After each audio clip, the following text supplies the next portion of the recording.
गेले काही दिवस महाराष्ट्र शासन म्हणजे अन्न आणि औषध प्रशासन हे खातं किंवा अन्न आणि औषध प्रशासन खातं म्हणजे महाराष्ट्र शासन असं वाटण्या इतपत त्या खात्याला, त्यांच्या कार्याला आणि त्यांच्या आयुक्तांना प्रसिद्धी मिळते.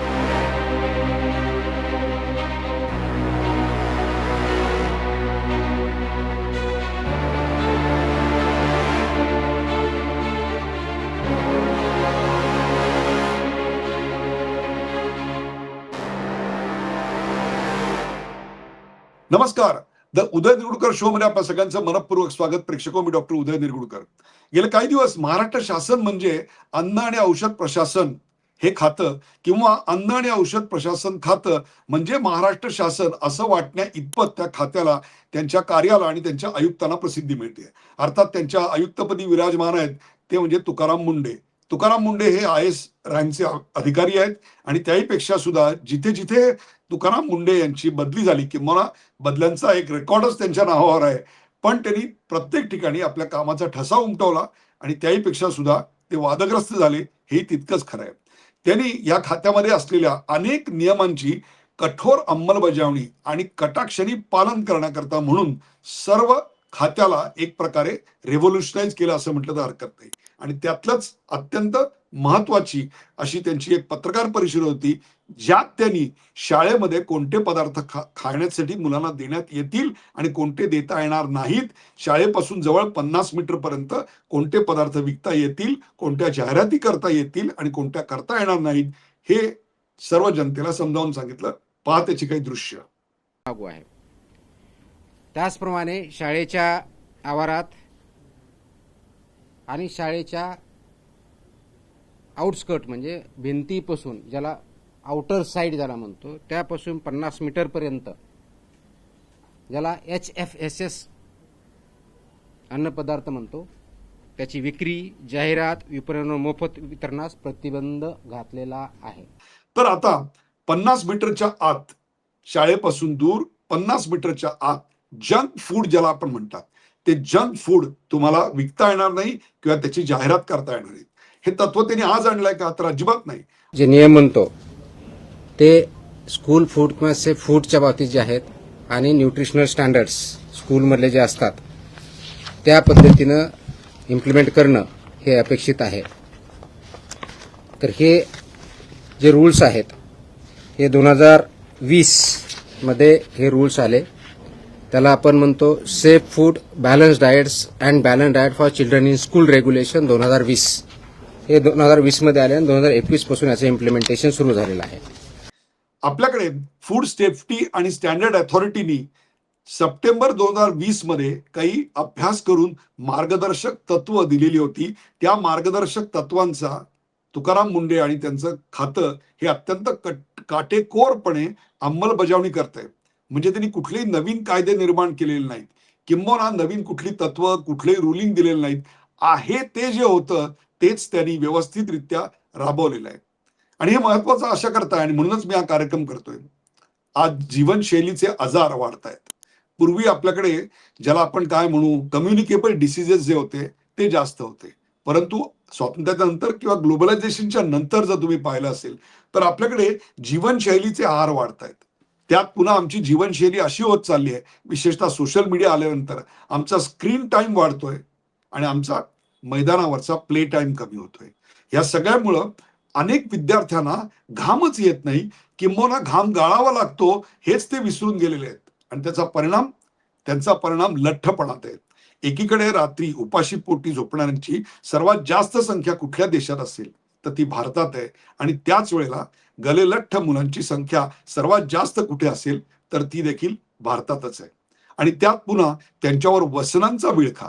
म्हणूनच या खात्याने सप्टेंबर 2020 मध्ये जी एक मार्गदर्शक तत्वांचा अवलंब करत काही ज्या गोष्टी नियम घालून दिले होते, त्याच्यामध्ये शाळेपासून 100 मीटर पर्यंत दारू, तंबाखू यांची नव्यानं दुकानं उघडता येणार नाहीत हे सांगितलेलं होतं. हे सगळं कशा करता होतं? तर आज जीवनशैली बदलते. पालकांच्याच नव्हे, विद्यार्थ्यांच्याही त्यांच्या मधल्या वेळेतल्या खाण्यातल्या, दुपारच्या जेवणातल्या या सगळ्या हॅबिट्स पूर्णपणे बदलत आहेत. आज EMI भरण्याकरता घर घेण्याकरता आई वडील दोघंही नोकरी करतायत, 12-12 तास घराच्या बाहेर राहतायत. मग मुलाला घरातलं सकस अन्न देण्याच्या ऐवजी आई वडील 100ची नोट हातात ठेवतात आणि सांग, बाळा तुझ्या शाळेच्या कॅन्टीनमध्ये खा. आणि मग तिकडे काय मिळतं? तर तिकडे मिळतो वडापाव, तिकडे मिळते पावभाजी, तिकडे मिळतं प्रोसेस फूड आणि त्याहीपेक्षा सुद्धा स्वीटन म्हणजे अतिशय गोड असलेलं असं एखादं शीतपेय. तुम्ही जर त्याचं लेबल काढून बघितलं तर लक्षात येईल की त्याच्यात जे कंटेंट्स आहेत ते जर तुम्ही दररोज ते खात राहिलात तर तुमच्या शरीरासाठी किती हार्मफुल आहेत.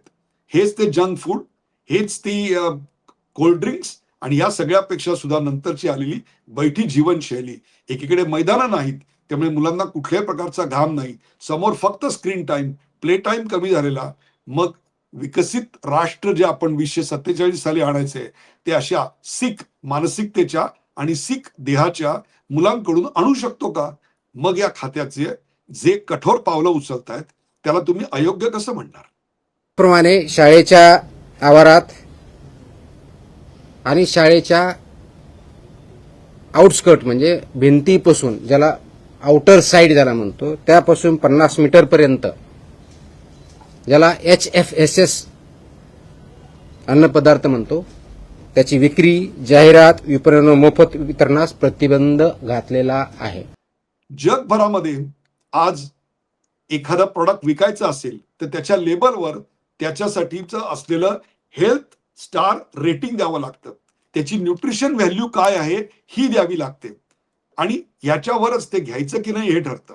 पण आपल्याकडे लेबलवर काय लिहिलंय हे वाचायची आम्हाला सवय नाही. आम्ही फक्त 2 गोष्टी पाहतो, एक्सपायर्ड डेट आहे की नाही, आपण जे घेतोय ते एक्सपायर्ड आहे की नाही आणि त्याची किंमत काय आहे.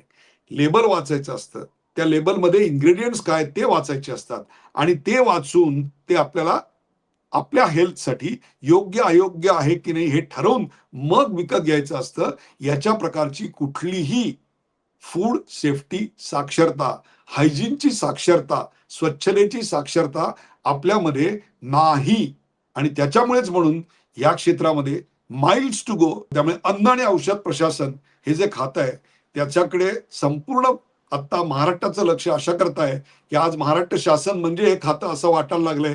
याचं कारण त्यांच्या कार्याला प्रसिद्धी मिळते, कारण जे अत्यंत प्रतिष्ठेचे ब्रँड होते, मग ते दुधाचे ब्रँड होते, मग ते आईस्क्रीमचे ब्रँड होते, या सगळ्यावर त्यांनी कठोर कारवाई करायला सुरुवात केलेली आहे. आज आणखीन एक गरज आहे ती म्हणजे फूड सेफ्टी साक्षरतेची. एखादी गोष्ट घेताना तुम्ही त्याच्यावरची लेबल बघायला पाहिजेत. तुम्ही एखादं औषध घेता तेव्हा ते एक्सपायर्ड आहे की नाही हे बघता, त्याची किंमत किती आहे हे बघत नाही. मग तसंच एखादा खाद्यपदार्थ आपण घेतो तेव्हा त्याच्यात नेमकं का सॉल्ट किती आहे, शुगर किती आहे, फॅट किती आहे हे कोण बघणार? मग फॅट, शुगर आणि सॉल्ट याचं कंटेंट जास्त असलेले आणि फायबर कमी असलेले, प्रोटीन कमी असलेले अन्नपदार्थ असे पोटात गेल्यानंतर फक्त कार्बोहायड्रेट्स शरीरात जाऊन शरीराचं नेमकं काय होणार आहे मला सांगा? पोटाचा एक प्रकारे कचऱ्याचा डबा होऊन जातो आणि मग शरीर हळूहळू स्थूल होत जातं आणि ते चलनवलन करायला सुद्धा मागत नाही आणि मुलांना सकाळी उठताना सुद्धा थकवा येत जातो आणि एक संपूर्ण पिढी आपली बर्बाद होते आहे. मग याला आळा घालण्याकरता या या डिपार्टमेंटनी जर पावलं उचलली तर त्याचं समर्थन करायला पाहिजे का त्याच्या विरोधात अग्रलेख लिहायला पाहिजेत? विचार करा तुम्हीच. आणखीन एका गोष्टीविषयी मला इथे बोलायचं आहे, ते म्हणजे आज आपल्याकडे ऑनलाईनचा जमाना आलेला आहे. सगळी गोष्ट आम्हाला ऑनलाईन पाहिजे. दुकानात जाऊन सुद्धा आम्ही घेत नाही. रात्री 11-12 वाजता लहर येते आणि आपल्या घरातला मुलगा मुलगी आपल्याला न विचारता ऑनलाईनवर एखादं फूड मागवतो, एखादं आईस्क्रीम मागवतो आणि ते तळलेलं डीप फ्राईड फूड आणि त्याच्यानंतरचं आईस्क्रीम 10 मिनिटात अगदी मध्यरात्रीच्या वेळेला आपल्या घरात येतं, दारावरची बेल वाजते आणि त्या डिलिव्हरी बॉय कडून ते आपल्या घरातली मुलगी घेते, मुलगा घेतो आणि ते खायला लागतो आणि झेन झी आज बऱ्याच प्रमाणात असं फूड खाताना दिसते. त्यांना घरातल्या अन्नापेक्षा हे बाहेरचं असं आलेलं चटपटीत अन्न त्यांना आवडायला लागतं. संध्याकाळी बाहेर गेल्यानंतर येऊन परत आल्यावर घरातलं अन्न खाण्यापेक्षा नाक्यावरची ती चायनीज गाडीची चव त्यांना आवडायला लागलेली आहे. त्याहीपेक्षा सुद्धा अत्यंत अस्वच्छ अशा वातावरणात ज्याचं तेल अनेक काय घाणे जरी काढले तरी बदललेलं नाही अशा याच्यात तळलेले वडे त्यांना खायचे. याच्यामधून कॅन्सर सारखे रोग होतात, याच्यापासून हृदयरोगासारख्या गोष्टी उद्भवतात आणि त्यात आलेलं हे गलेलठ्ठपणा आज 25ल्या मुलांना याच्यामुळे हार्ट अटॅक यायला लागलेला आहे. आई वडील ₹50 ₹100 देतात आणि स्वतःला कष्ट करून मधल्या सुट्टीचा डबा करण्याचे कष्ट वाचवतात, पण कष्ट नाही वाचवत, त्यांचं आयुष्य धोक्यात घालत असतात. हे जर वाचवण्याकरता अन्न आणि औषध प्रशासनाने कठोर पावलं उचलली तर मला सांगा त्यांचं काय चुकलं. आज 40% घरांमध्ये अशा प्रकारे ऑनलाईन फूड हे मिडनाईट किंवा त्याच्या जवळपास येत असतं आणि हे हे जे इम्पल्सिव्ह बाईंग आहे, ती जाहिरात पाहिली की पटकन ते घ्यावंसं वाटतं आणि त्याची चव इतकी इंटरेस्टिंग असते की मग ती नूडल असतात किंवा आणखीन काही असतं ते घ्यावं. एखादा घ्यायला काही म्हणजे हरकत नाहीये, परंतु हे जेव्हा तुम्ही डेली अफेअर करता त्यावेळी लक्षात ठेवा तुमच्या शरीरावर याचे अत्यंत घातक परिणाम होत असतात.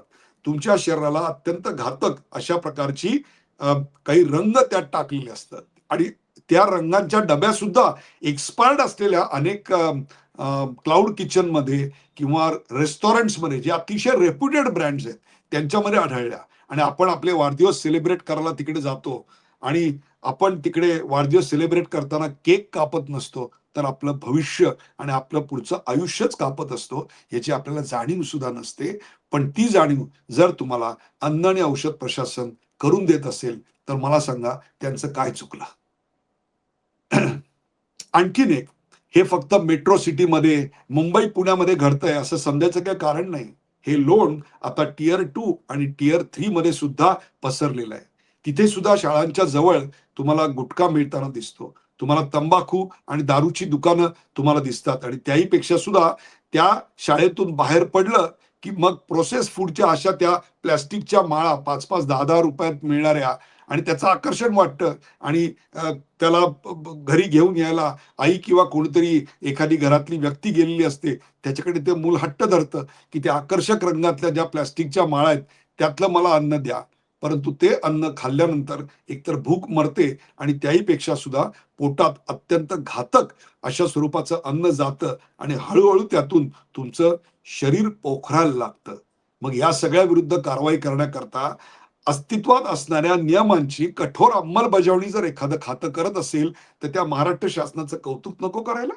एक लक्षात घ्या प्रेक्षको, आज ग्रामीण भारत असेल किंवा शहरी भारत असेल किंवा मेट्रो मधला भारत असेल, एका मोठ्या हेल्थ बॉम्बवर बसलाय. हा बॉम्ब ज्याच्यामध्ये प्रोसेस फूड आहे, अल्ट्रा प्रोसेस फूड आहे, ज्याच्यामध्ये शुगर आहे, ज्याच्यामध्ये सॉल्ट आहे आणि ज्याच्यामध्ये सर्वात महत्वाचं म्हणजे फॅट आहे.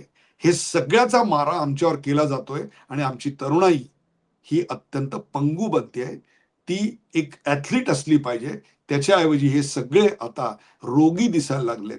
जर शरीरच काय म्हणू आपण ज्याला तंदुरुस्त नसेल तर मन तंदुरुस्त कसं असणार. मग 2047चा विकसित भारत हा अशा फौजेला घेऊन आपल्याला करता येईल का. विचार करा. म्हणूनच शाळांमधून जंक फूड विकता येणार नाही याच्याबद्दलची कठोर अंमलबजावणी जे खातं करतंय त्यांचं आपण कौतुक करायला नको. प्रेक्षक तुर्तास इथेच थांबतो. हा कार्यक्रम आपल्याला कसा वाटला ते आम्हाला जरूर सांगा. अशा प्रकारचे नवनवीन कार्यक्रम करण्याच्या सूचना आम्हाला जरूर करा. तुमचा प्रतिसाद निव्वळ अफलातून आहे, भारावून टाकणारा आहे. शेअर करा, सबस्क्राईब करा, लाईक करा, पाहायला विसरू नका द उदय निरगुडकर शो.